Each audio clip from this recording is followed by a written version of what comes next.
the next time, and then Nona will be back for the last one. I wanted to remind you about the chat room. That's at the bottom of your screen. There's a share screen on the right and participants on the left, and the chat's in the middle there.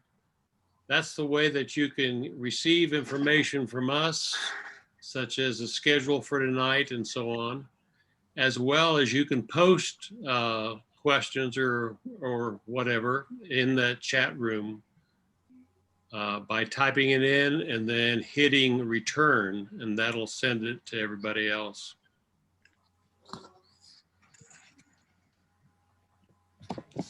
And you can turn on your video at the corner on the left bottom. There's a video icon there and has a slash through it if you haven't turned it on yet. You just simply click on that and your lovely face appears for all of us to enjoy.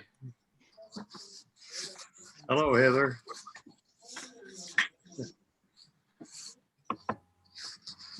So tonight, we're welcoming all of you to the part 2 of Who is Homeless and What is the Local Reality. We heard from 4 speakers last week on that subject. We'll hear from 5 tonight.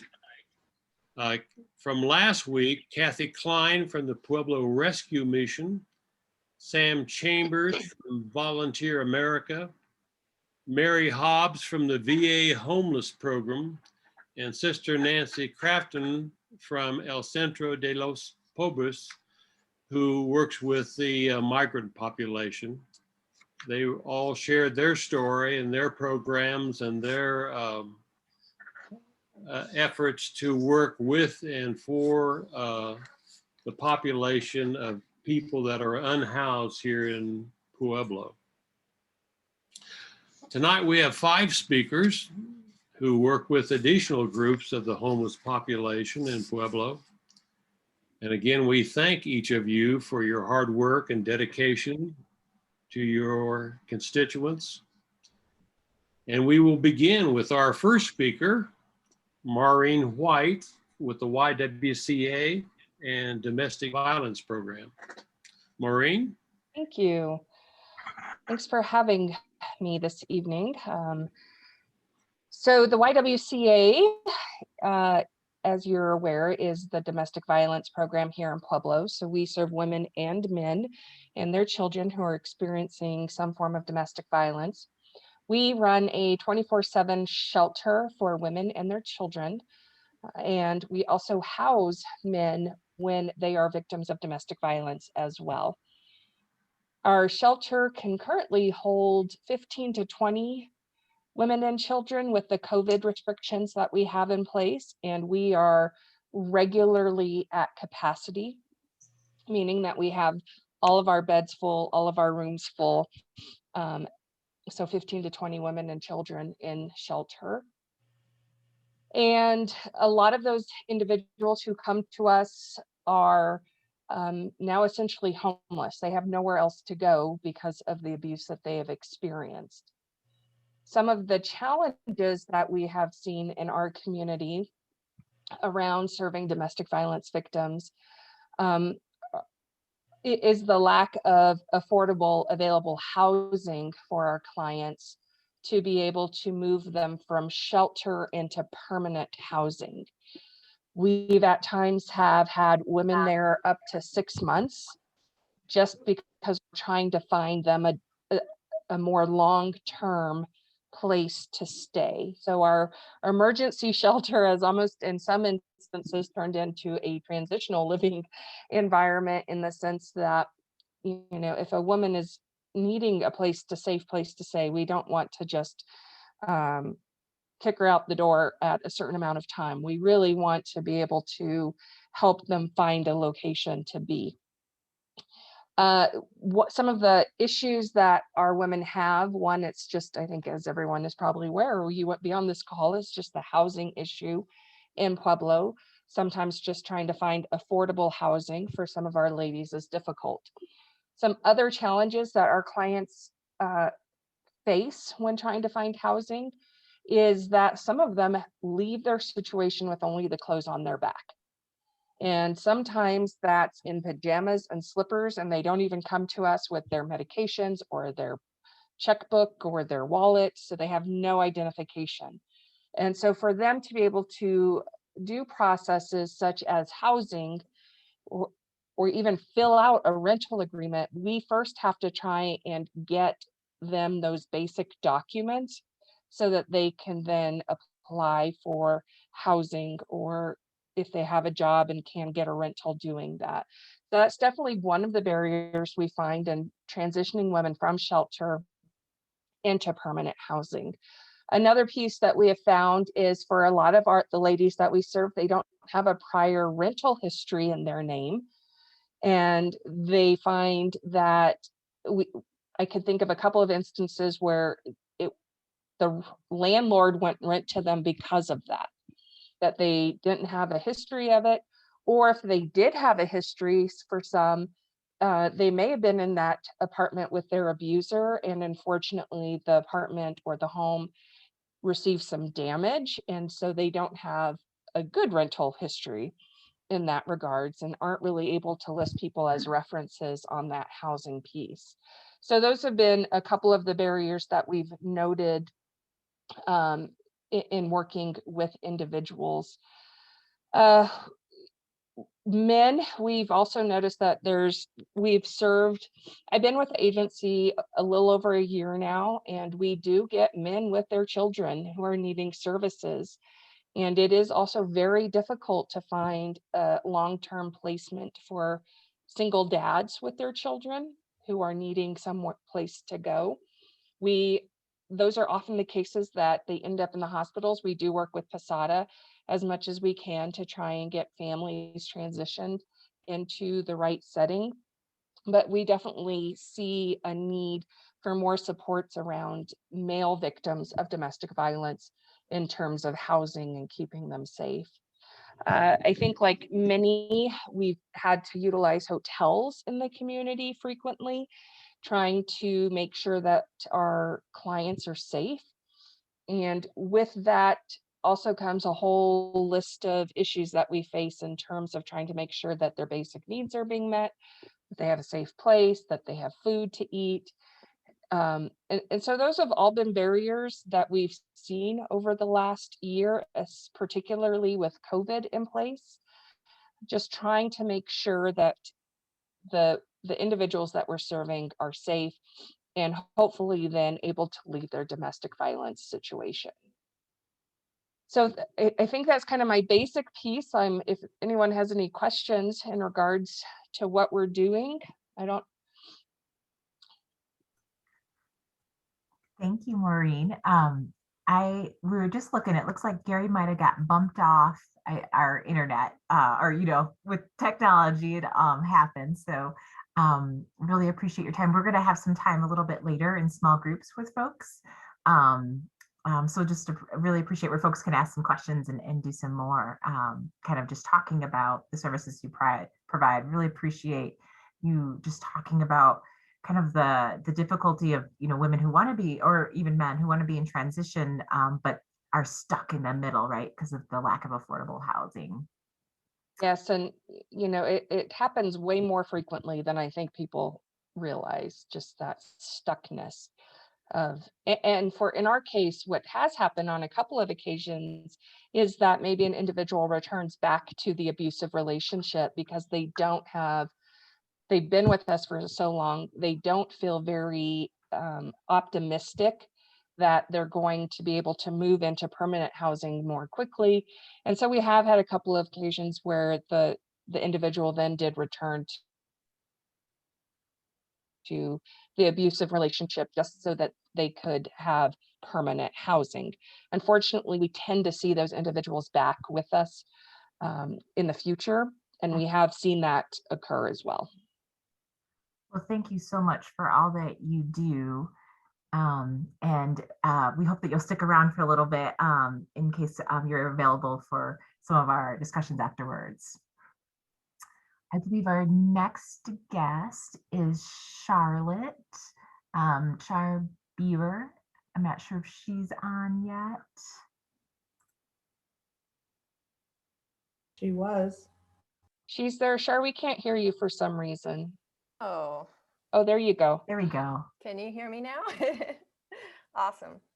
Sounds good. Yeah, so good afternoon, everybody. My name is Char. I work with Posada. I am the youth program director there. So we have a couple of different programs serving homeless youth. But let me start by just talking a little bit about the youth that we see typically. Sometimes I will work with youth as young as age 12, but much more typically it's the late teens through age 24. Those are considered transitional age youth. So they're either exiting foster care or leaving high school and kind of starting out on their own. And it's a really challenging time even for youth who are housed. So for those who end up leaving their homes, it can be quite devastating. Different reasons why you would find a 12 to 24-year-old out on the streets on their own. A lot of it, as Maureen was actually just talking about, it's abuse in the family, violence in the home, and they just choose to flee. That ends up being the safer option for them. So, you know, a lot of relationship problems, family breakup, the youth are kicked out. We do get some youth who are kicked out due to their gender identity. Parents sometimes just ask them to leave, or the parents are evicted from the home, and it ends up that the parents and the siblings are all homeless together. So we get a big mix. There's a lot of cases lately where youth are experiencing alcohol or substance abuse problems, not only themselves, but sometimes it's the family members, and that is also a reason why they choose to leave. Some are already experiencing issues with jail time, and so they're discharged from jail, and family will not take them back in. Often mental health conditions, a lot of PTSD, usually resulting from all of that family violence. That can be something that kind of manifests into a larger condition, and then family members will kick them out because of the things they're seeing from the mental health at home. And then there's the more typical things, like they just cannot pay rent, or they cannot afford utilities. It's those other things, as well as they lose their job or cannot find work. And then we do get youth from other states who are looking for jobs in this area. So kind of a mix of reasons why you'd see the youth out there. So what's already being done through our program? Posada Youth Services has the emergency shelter services. We do utilize hotels, kind of like how Maureen was talking about. That also introduces a long list of other difficulties. Some youth just don't feel safe in a motel, but it's better than being on the street. But we do support them with food, with basic needs, with helping them pay for ID and birth certificate so that they are able to apply for housing. Sam Chambers, who spoke last week, he helps out a great deal with bicycles. He's amazing. And yeah, bus tickets, if there's a family member in another state where maybe the youth would feel more secure, we do on occasion do that. But we first, of course, check with these family members and make sure that there's a safe haven ready for them. We don't just put them on a bus and send them away. So The difficulty there, I would say, is sometimes I will have a young person in a motel stay for up to 2 months, and we still cannot secure housing for them. So similarly to what Maureen was saying, just a general lack of low-income housing or affordable housing in this community. It's very challenging. So to help with that, we do have a transitional housing program. I have 6 openings there, and they're always full. And those are for youth ages 18 through 24. It's a 1-year program, and I am seeing lately, I think especially due to last year with COVID, 2 of our youth are really struggling to find an apartment of their own. So even though we planned it as a 1-year program, we're kind of extending it for some of the youth because they're just taking so long to actually secure housing, and 1-bedroom apartments are particularly difficult to find right now. So in that program, we do sign a lease with them. We practice what housing is like. We support them with food and all kinds of basic needs, clothing, towels, just whatever you can think of that someone would need when they first move into their place of their first time. So it's my favorite program because you really start to see youth feeling more secure, getting medical help that they need, and becoming self-sufficient. And that's really exciting to see when you compare that from when you first meet them and they are right off the street. So how to help? Goodness, that's always the difficult question. I mean, there's a lot of small things that the community members can help with, certainly continuing with donations, things like mugs, plastic food bowls and cups, socks, clothing, deodorant and body wash, towels. Some of those basic things really do help our program just keep running smoothly. Something I'm noticing, and there's a definite lack of childcare support in Pueblo, and I'm a firm believer of prevention of a lot of these issues.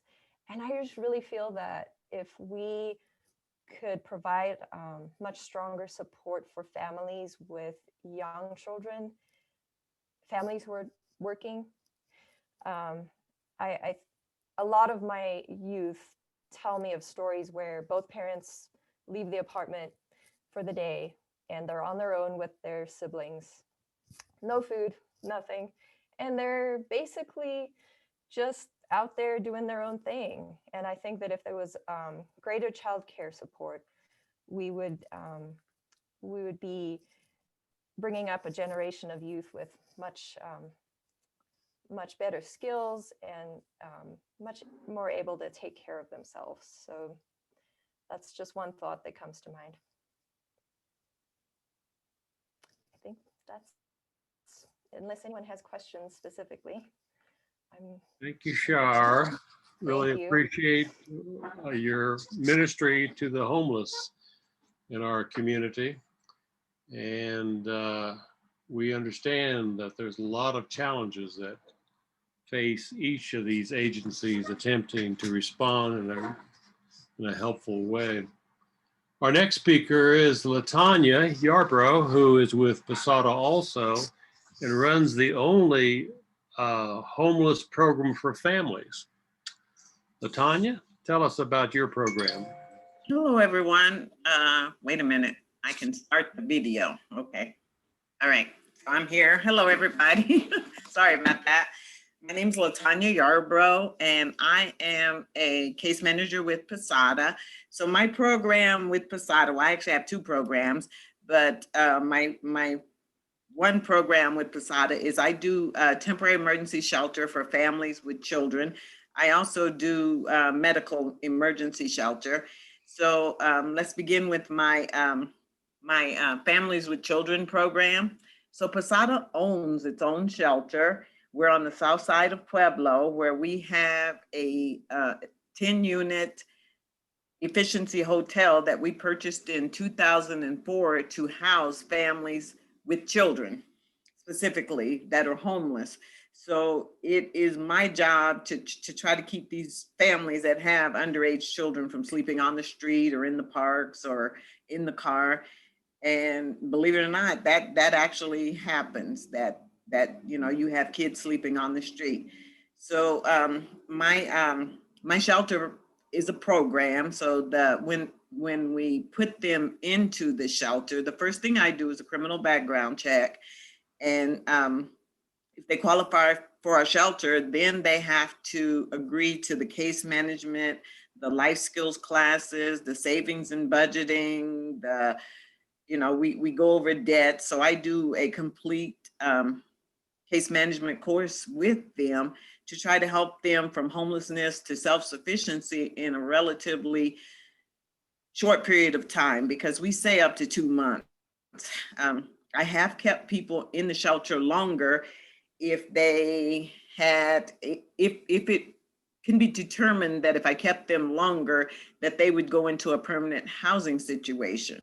So as everyone knows right now, here in Pueblo, we have a housing drought, rental drought. I mean, finding a place to rent, finding a place to live is really, really hard. The public housing lists are 2 to 3 years long at this point. We refer people to Bethlehem Square, Pueblo Village Apartments, the Casa del Sol, the Encino Apartments, and all those apartment complexes, and the Public Housing Authority. And all those complexes house people based on income. They pay 30% of their income towards housing. Right now, I've got 25 children in the shelter at we call our shelter Ywca because it's on Ywca Avenue. So I've got 25 kids over there. I've got 9 families with 25 kids in there, kids ranging from newborn. So I had a girl that I put in who had a baby that was very, very new. And I've got all the way up to teenagers. We try to make sure that the children are in school. So we work with them on helping them with laundry, with food, with clothing. People come into my shelter sometimes and they don't have anything. They don't have sheets, blankets, rugs, dishes, tissue, you know, anything. So I have to say that I've been working with First Presbyterian, and they did adopt a couple of rooms. So the people have been nice enough to come over and fit out the rooms before the family comes. So when that family, when the people from First Pres come over, they'll put in sheets, blankets, pillows, kitchenware, dishes, soap, shampoo, towels, all of those things into the unit. So if the family comes and they don't have anything, then we make sure they have it. I also run a veterans program. So we have a grant that helps with veterans emergencies.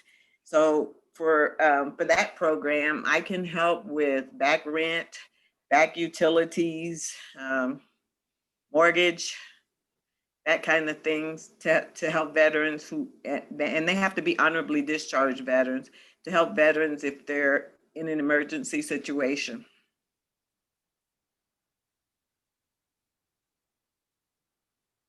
Yeah.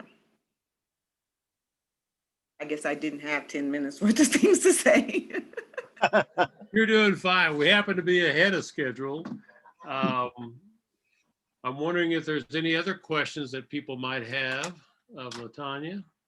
You can post them in the chat room if you do. Please ask. If you have questions, please ask. Yeah. And I wonder, Gary, just because we're ahead, it could be questions for any of the guests we've had, whether it was Maureen, Charlotte, or Latanya. Okay. Latanya, did you speak to the medical emergency shelter? If so, I missed it. Sorry, I mentioned it and then I didn't speak with it. I apologize. So what I do is for for adults. So if they're homeless and and I get my referrals from the hospital, from clinics, from doctors, for the medical emergency shelter, because for that program, I have to have a letter from a doctor stating that this person needs medical emergency shelter. So when the doctor calls me or the hospital called me, I can do short-term stays into hotel rooms for what we call medical recovery time. And the total units you have on Ywca, is it 11 that you had there? Well, we have 11 units, but one unit houses our the Ywca managers. So we say we have actually 11 units, but I have 10 units that I house families with underage children. Right now I have actually 9 units filled. Like I said, I have 25 children in the program. We work with them, we work with the kids. We like last summer, we did a lot of events on site with the kids, just so that people weren't bored. And of course, we did everything where we wore a mask, so we were aware of COVID, but we had movie night in the courtyard. We had a pizza night over there. We make sure that all the families have food and things that they need. I meet with the families weekly to make sure that they're doing okay, that everything is going good, that I see the kids, I make sure that the rooms are kept clean. So it's an all-inclusive program where I can surround this family to help them move from point A to point B. I've got one really good family over there right now that moved. They're moving out this weekend. They finally found a place to rent. So, not everybody leaves the program. I have to be honest with you. Not everybody leaves the program in a permanent housing situation, but it happens a lot. And I'm very proud that this family with 4 children, husband and wife, are moving on. Latanya, would you say I'm just curious, is one of the biggest barriers to folks transitioning into permanent housing the lack of affordable housing? Yes. Okay, that would be kind of like, that's the biggest piece. Obviously, there's probably other things that may get in the way, but if you were to say in sum total, it's like not having the availability of it. Well, one of the things that you can look at is even the Housing Authority, Bethlehem Square, Pueblo Village Apartments, the Encino Apartments, and all of those are places that they go for housing based on income. So if they go to a place like that and they're on a waiting list for up to 2 years, that's not a solution. That's not something most of the time that's going to happen anymore. Excuse me, Maureen, are you still there? I am, yes. Okay. I just had a question because it seemed like I may have misread this, but it seemed as though you emphasized the fact that there are men coming into the shelter, or rather men who need shelter and our services because of abuse. I guess I'm just wondering if there's anything in particular that's driving the number of men who might be in that predicament. And I'm wondering if there's any overlap between the men you see and the young men in the youth program. So there, 1 in 4 men are considered to be victims of domestic violence. So it's actually more prominent than I think people are aware of. And but it's not as talked about with men in that situation. What you need to remember is domestic violence isn't just physical abuse, it's emotional abuse, it's stalking, it's harassment, it's coercion, it's financial abuse. So there's lots of different ways that an individual can be a victim of domestic violence that isn't the typical battered woman that maybe, we all kind of grew up seeing portrayed. There's lots of different ways. I think statistically, we should be seeing more men present than what we do have presenting to us. And I think that it's for men in particular, there tends to be some embarrassment around coming forward with us to receive services. We also do see individuals in same-sex relationships who are also victims of abuse who will come to us for services. So it's, you know, statistically, it's 1 in 3 women are the victim, 1 in 4 men. And so really, when you look at it that way, we should be seeing a lot more men for services, but for whatever reason, they don't come as frequently as women do.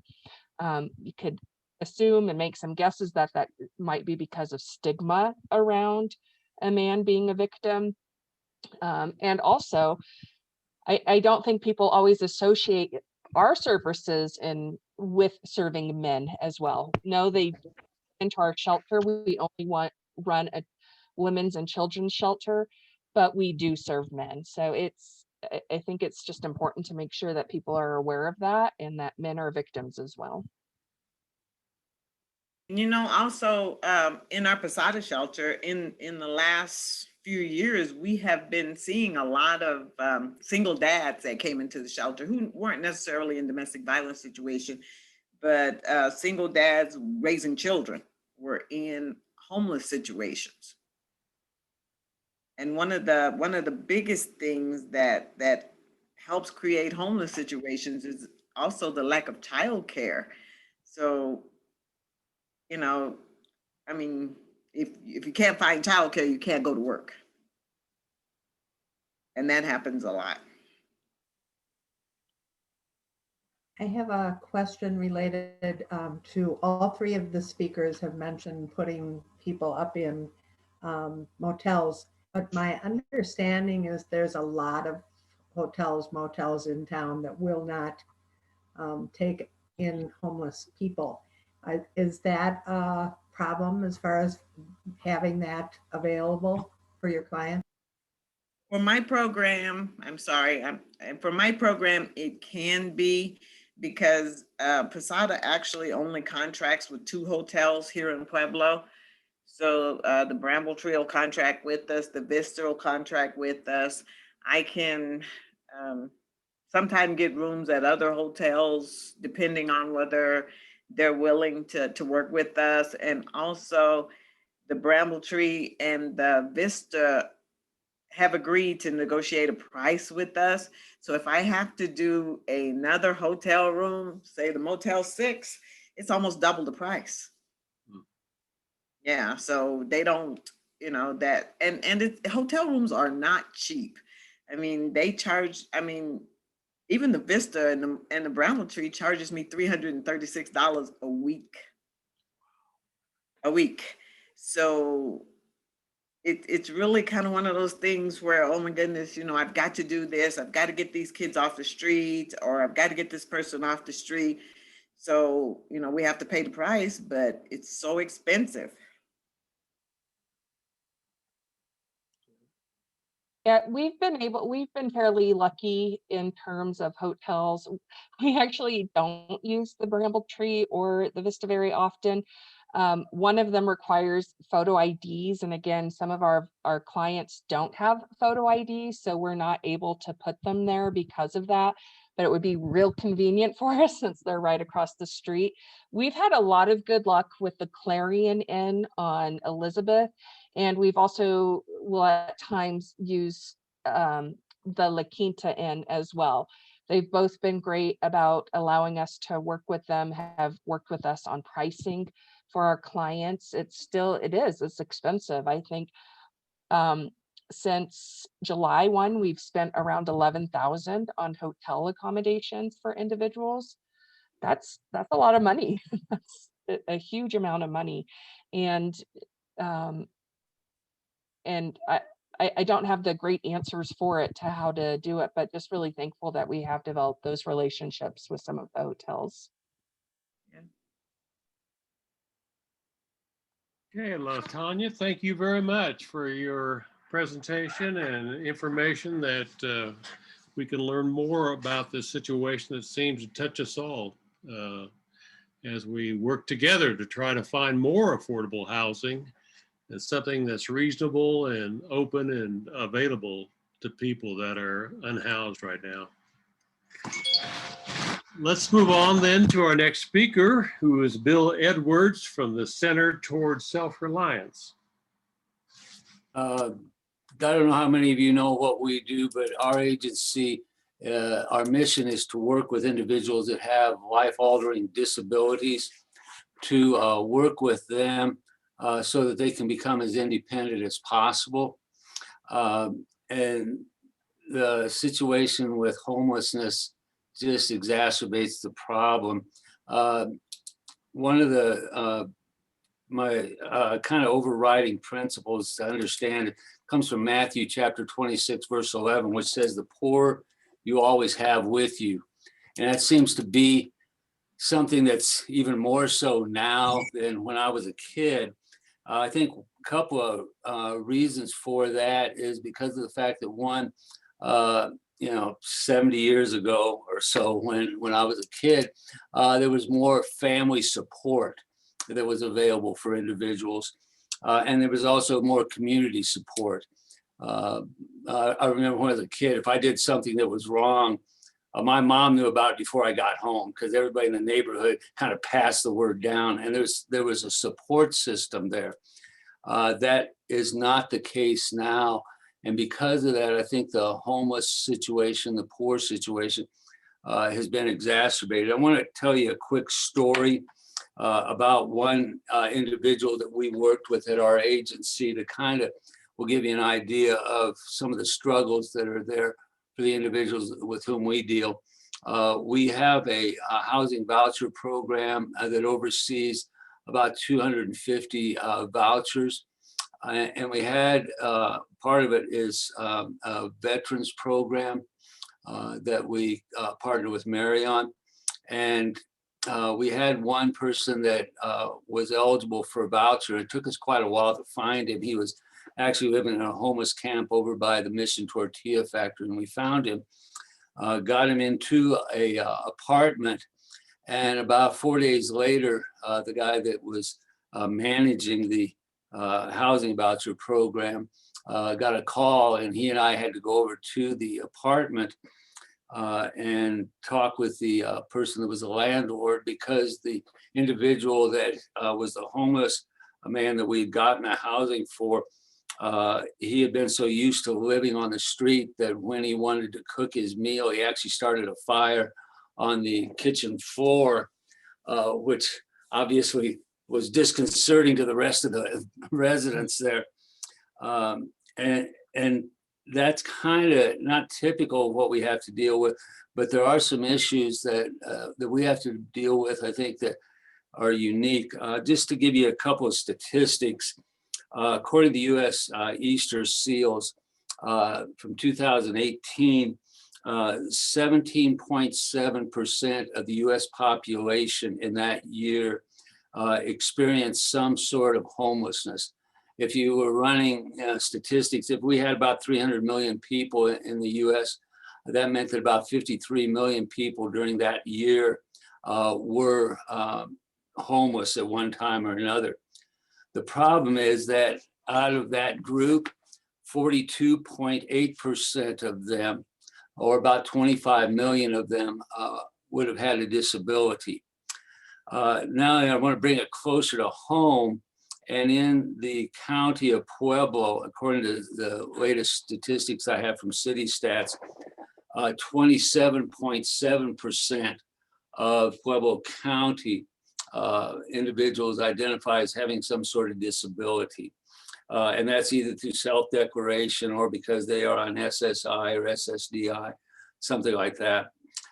Because of that, there's a myriad of issues that come on, but the ones that we see most often are, one, those individuals are most vulnerable to disease. They're most vulnerable to theft or assault. And the problem has been because of COVID and other issues, there's a lack of trust and a lack of really, a lot of people that used to help are no longer willing to help. And so now we're faced with that issue, with an increasing population that has homelessness, and then on top of it, not having affordable housing.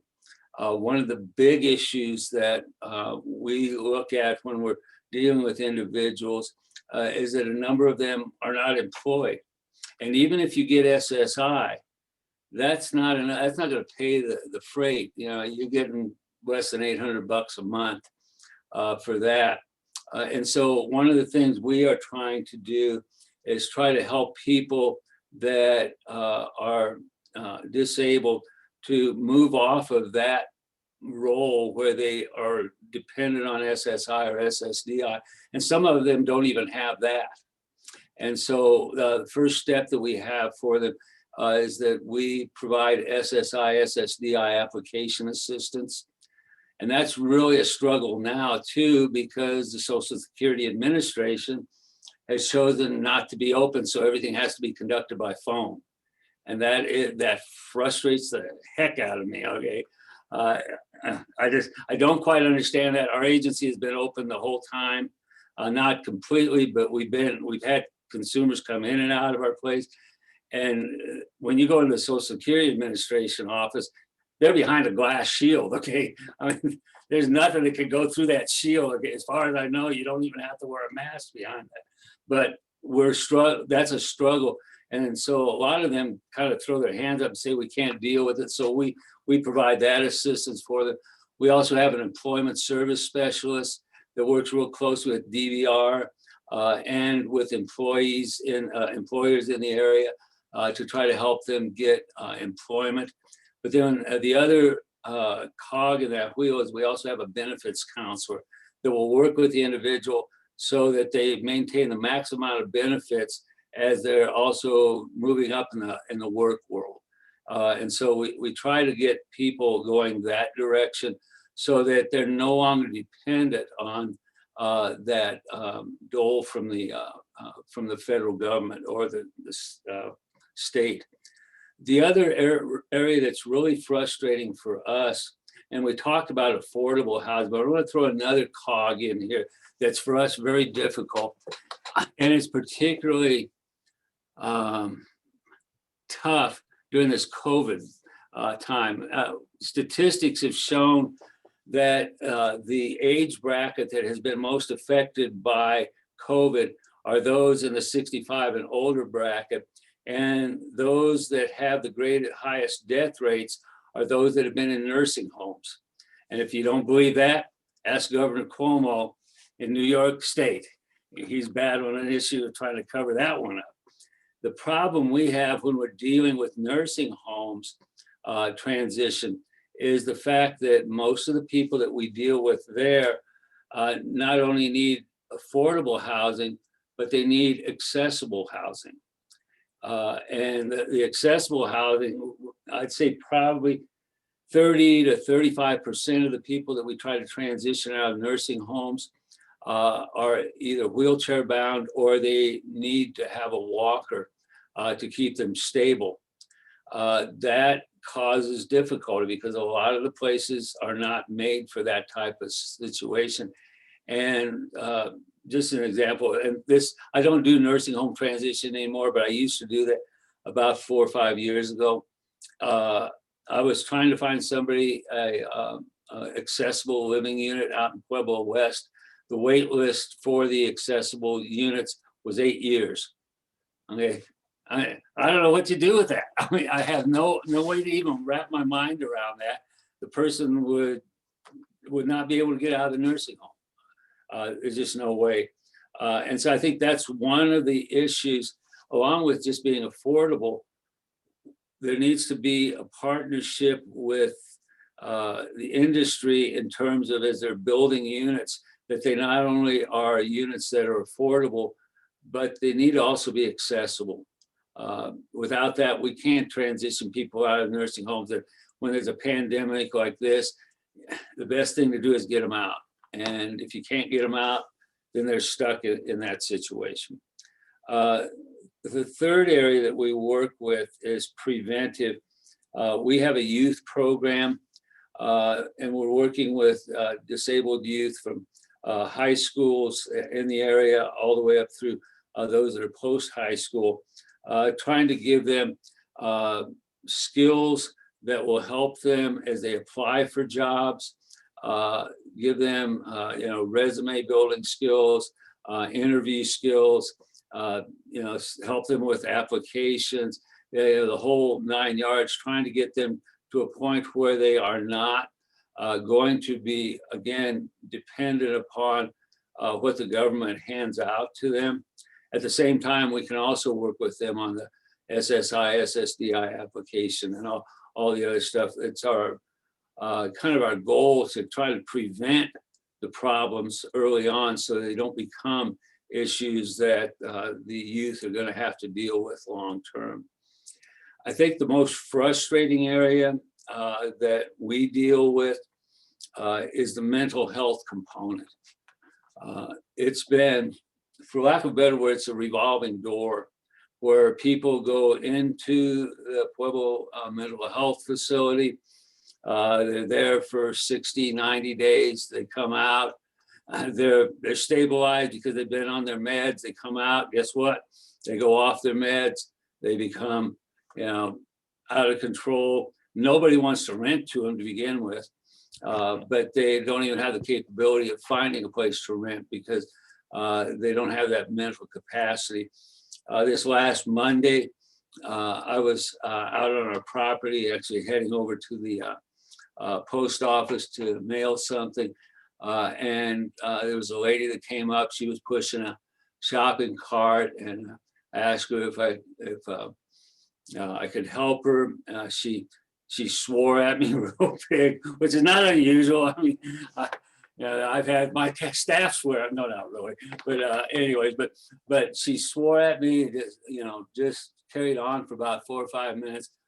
I kind of got her calmed down, passed her off to one of our workers, and she indicated in her story that she had been in and out of the Pueblo mental health facility 6 times in the last 2 years, and that's not stability. There's just a component there that is not helpful at all, and I don't know where the answer is with that. I don't, they have their standards, but the problem is once a person reaches the stability level, they boot them out sometimes without any follow-up at all. And I think that's a shame, and it's a waste of human resources. Some of the things that we do, so you kind of understand some of the components of things we do beyond what I've kind of outlined in major programs. We do have a food pantry program that, again, helps people with food instability. But again, the problem with that is if you're homeless, where do you keep the food so that somebody doesn't steal it? We make sure that the stuff that we pass out is not perishable, particularly if people declare that they're homeless. We have also provided some bus trips for individuals if they have family in other regions of the country. But again, our sources are pretty limited on that. And we do also have some monies that we have used and still have available, a small portion that we help with utility payments so that people don't have the utilities shut off on them. So, but again, it's a huge problem.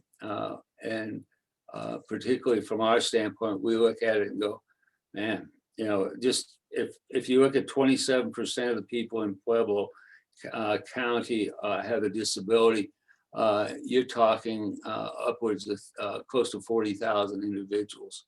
And that's a very vulnerable population. And it's one that isn't going to go away soon by any means. I got 2 minutes left, so if anybody has questions, you can go ahead.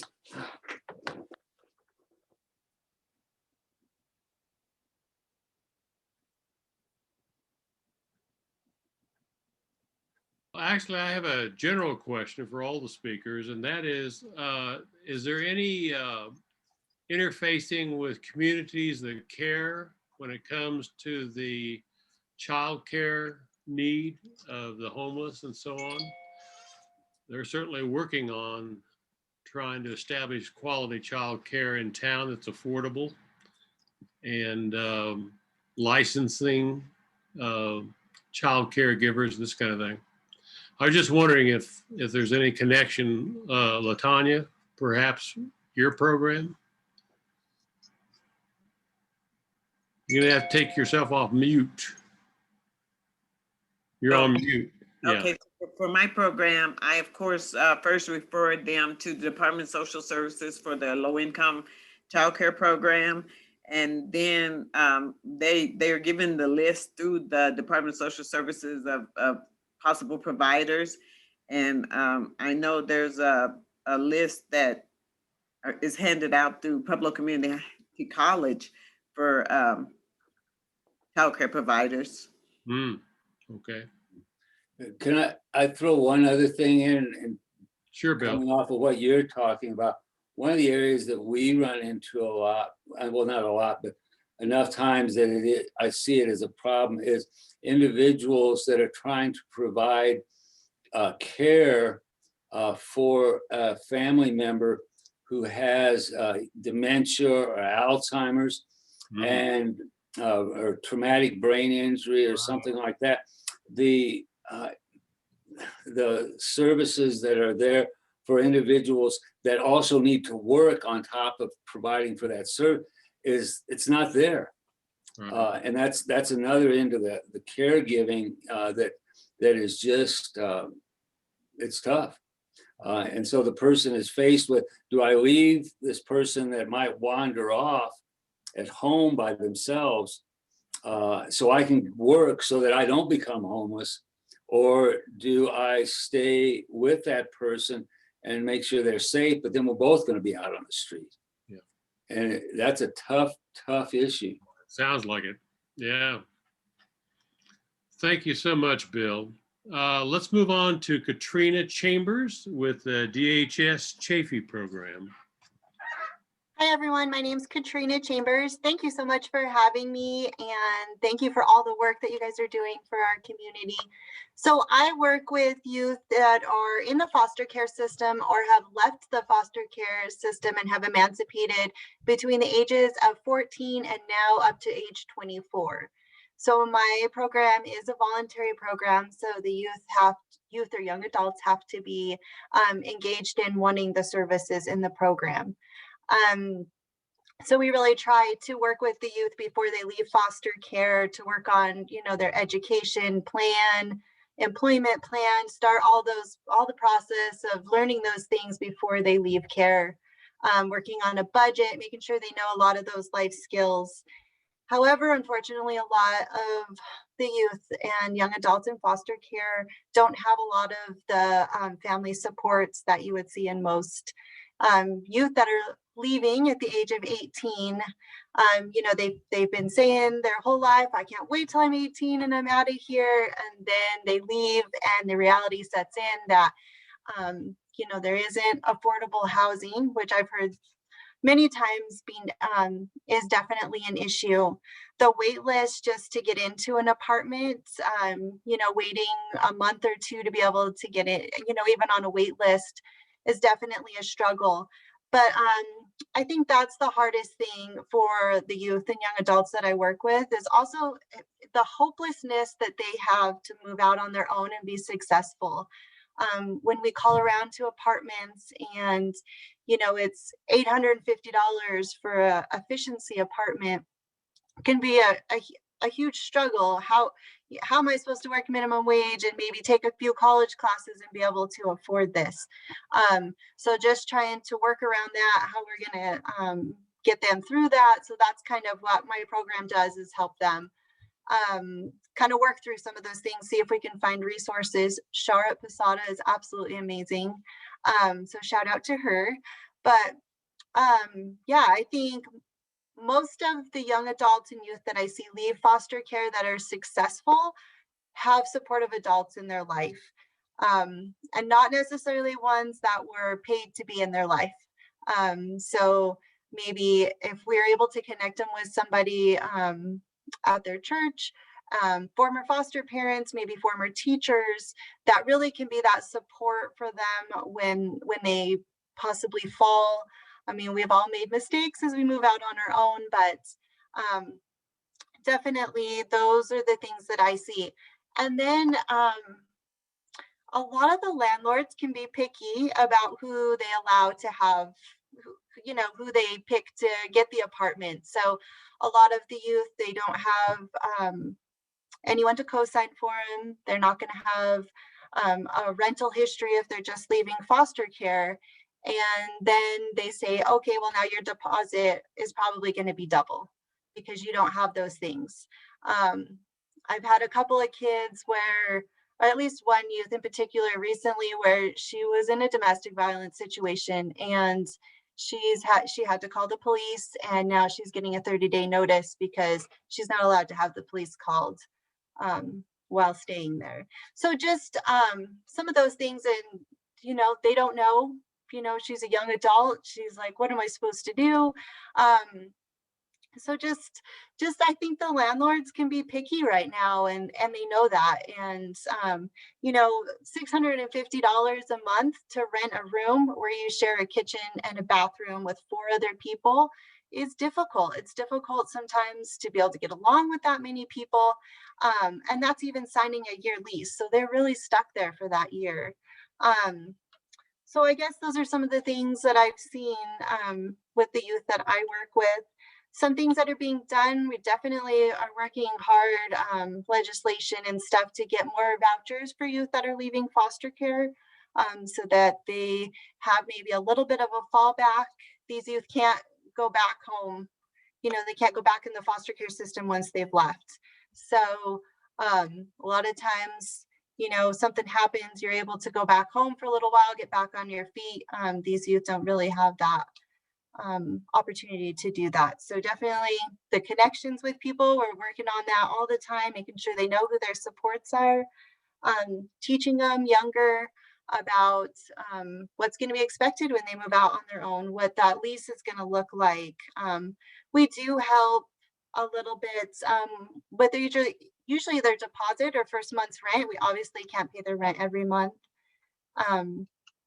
I see in the chat they're talking about CASA, which is awesome, and they are court-assigned special advocates. We do work with CASA. They do another program with some of our youth that's an in-person learning. We do ask them, sometimes they can help some of the youth as well, but they'll do in-person classes to try to teach some of these independent living skills as well.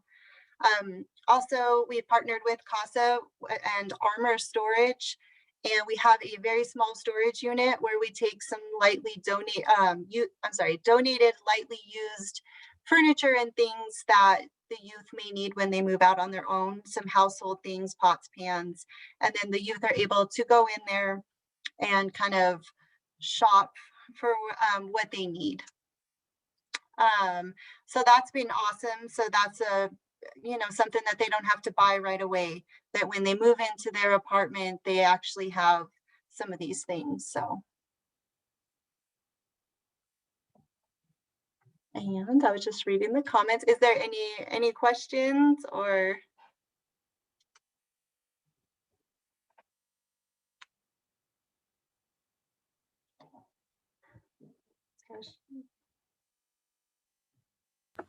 I'm curious, you said that there were youth as young as 14 leaving the foster care system. How can that happen?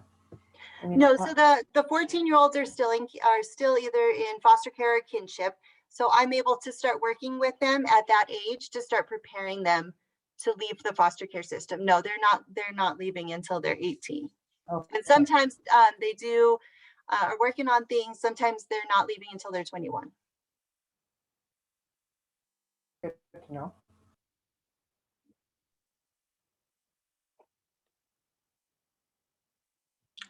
Hi there. I just want to thank all of the speakers today for the work that you do. But there seems, in my mind, to be a thread running through this, which is you are able to provide the emergency help for these folks and care for them until they get into a home or whatever.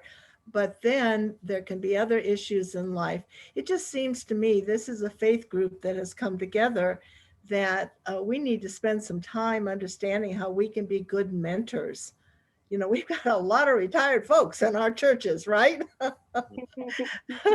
And we need a lot of training to do this. But I'm just thinking of all of our speakers today that they could use mentors once they've gone out of the folks could use mentors once they've gone out of the immediate program. What do you think? Absolutely. I think that a lot of the youth and young adults are kind of lost sometimes, and absolutely mentoring or helping them through that, those first stages of moving out is huge for them. That would be amazing. I really appreciate what you said, Sandy, and it gets me also thinking that that could be a beautiful piece to support youth or any of the groups that we've talked about today.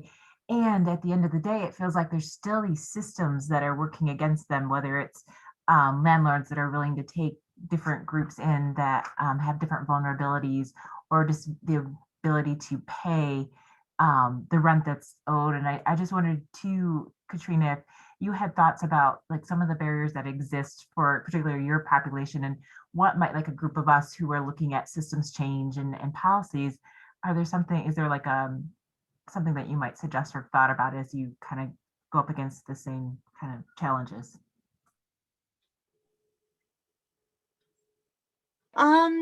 I would say the biggest thing is them having a supportive adult in their life. That's going to continue with them and be able to help them. I think for the youth that I work with, that's huge. Another big barrier that's been talked about already is the mental health, and encouraging them to continue with their mental health, whether it's therapy or meds, or I think when they move out on their own, they're 18, they've decided they no longer need that, want that, and just trying to encourage them to stay connected so that they can, get those services when needed. Is there an issue of trust? I'm thinking it's one thing to suggest that you might mentor a young adult, but will they listen?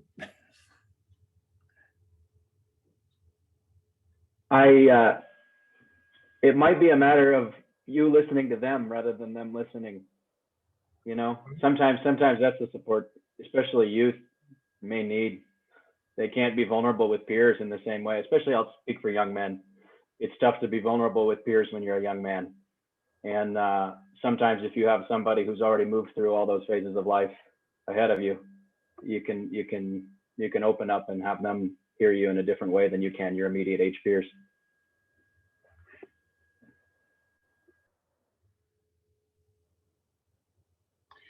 Another question for all our presenters, and that is, obviously affordable housing must be high on the list of requirements, but how, other than the temporary motel type accommodations and so on, how did you acquire the housing that you've got, for instance, Posada, and can we learn from that?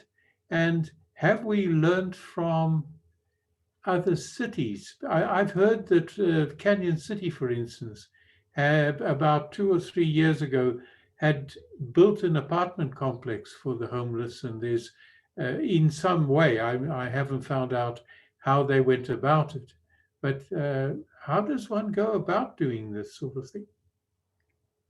For Posada, so I know that Ann Stottleman was our director back in 2004, and she had to search for grants and city funding and whatever funding she could do to purchase the shelter that we own now, Ywca the shelter, and we did the remodel and everything with grant funds and donations and whatever we could get right now for the shelter, because we haven't had our shelter renovated or upgraded since 2004. I mean, we've always done like short-term fixes and everything like that.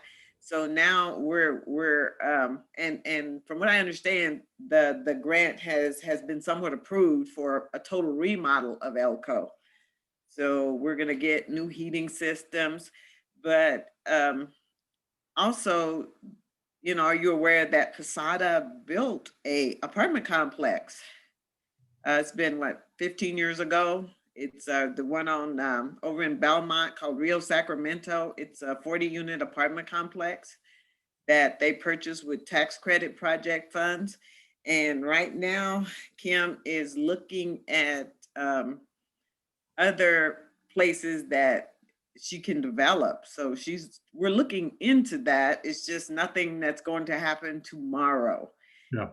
And people are, you know, people are homeless today. And, you know, it took years to get, you know, these kind of things up and running, because Posada actually started as a men's shelter many, many years ago before they started looking for grants for helping families with children and government grants. So it just depends on, you know, whether the money's out there or where they're getting it from. And it's hard because one of the things Kim told me about the application for the grant that she used to build Rio Sacramento, now those grants are asking for $10,000 application fee. Oh. Just to put in the grant. Oh. So those are really, really, really hard things. So it's not something that's going to happen this year or next year. These are things that might happen years down the line. And what we're talking about is people that need housing today. Well, we need both, actually. Yeah. Yeah. Yeah.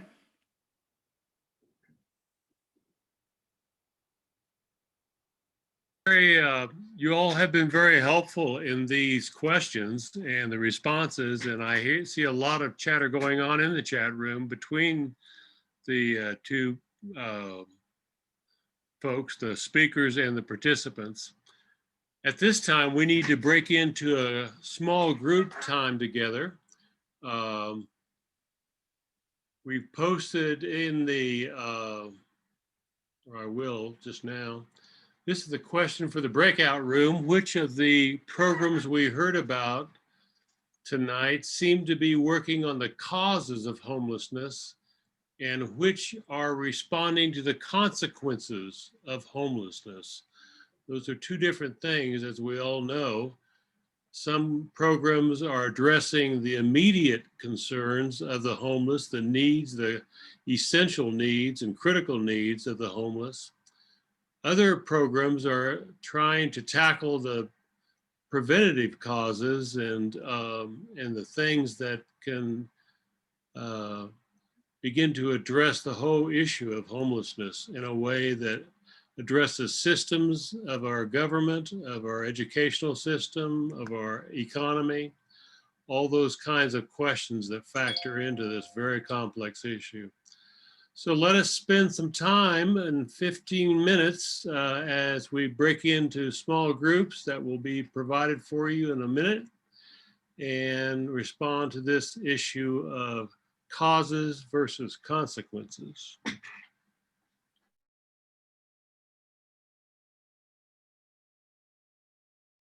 Welcome back, everyone. Before we have some closing thoughts, we have a few announcements that some of us need to make, starting with Mary Lee. Mary Lee? I happened upon an announcement from the City of Pueblo Department of Housing and Citizen Services that they are having 4 upcoming Zoom meetings related to housing and homelessness.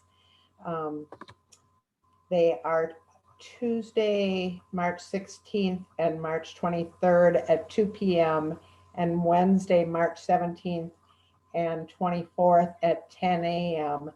The topics are going to be challenges to affordable housing, meeting the needs of the homeless, economic and community development, and equal housing for all. So it seems like a very thing for this group, and I believe Megan is going to send out the flyer this week on that. So I just wanted to make you aware of that. Thank you, Mary Leigh. And Megan. Yes, and I just posted something in the chat. You should be able to open it. It's a flyer. So the legislature has started or restarted, and there's some important housing bills that are coming up. And one in particular, which we are calling Keeping People Housed, or Keeping Coloradans Housed. It's a renters' rights protection bill. It was introduced Friday, but on Tuesday, we're going to really have a big event. It'll be by, virtual, where you can sign up through Zoom, and we'll have it on Facebook Live. But just having the speakers, Senator Gonzalez, Senator Moreno, Representative Gonzalez Gutierrez, and Representative Caraveo explaining the bill, and then also having some testimonies. So if you're interested in coming, it's at Tuesday at 4:30. The flyer and the link are in the chat, but as Mary Leigh said, we'll do a follow-up email tomorrow morning with both what Mary Leigh just talked about, as well as this information. But it's a great way, as we're thinking about both local, county, and state, how we can think long-term about not only keeping people housed, but getting more housing. Thanks, Gary. Thank you. Megan, this is Jolene. Did you say you're going to be sending out that information generally to all of us on the that are attending the sessions? Yes, yes. And we'll put the recording in there too. Yes. Okay. All right. Thank you. Okay. Well, thank you all again. These were wonderful presentations and great questions that everyone has provided for our discussion tonight. These last 2 weeks, we've had a total of 9 different presenters of their programs that had to do with working with the homeless. There are other agencies working on this issue, which we were not able to fit into the forums. We only scheduled 5 of them, and they're all jam-packed throughout this time together. So we weren't able to include them. However, Megan has posted in the chat a thing on, just a minute, technology, I love it. Has posted in the chat a sheet, a document that lists the speakers and their agencies and contact information. Also, the agencies we were not able to have on the program are listed as well. And if you know of a program or agency or group not listed, please let us know via the chat, and we will add it to the document, or just email Megan directly and let her know about this so we can keep a running record of programs that are working on this same issue.